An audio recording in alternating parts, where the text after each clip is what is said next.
આગળ વાત કરીએ તો અરવલ્લી જિલ્લામાં ટેકાના ભાવે મગફળી ખરીદીની શરૂઆત થતાં જ ખેડૂતોમાં ભારે ઉત્સાહ જોવા મળી રહ્યો છે। વહેલી સવારથી જ ખેડૂતો ખરીદી કેન્દ્રો પર ઉમટી પડ્યા હતા। સતત માવઠા બાદ ખેડૂતોને આ ખરીદી પરથી મોટી આશા છે।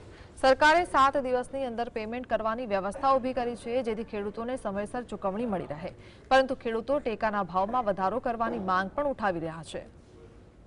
માવઠાના કારણે ઉતારો ઘટ્યો હોવાથી प्रतिमण 200 રૂપિયાનો વધારો કરવા માંગણી કરવામાં આવી છે। ટેકાના ભાવની ખરીદી આજથી ચાલુ કરી છે। આમ તો કાલે મુહૂર્ત કરી લીધું 9 તારીખે, પણ મોડી સરકાર વહેલી ઉઠી ખેડૂતોને હું જોયું એ મહત્વનું છે।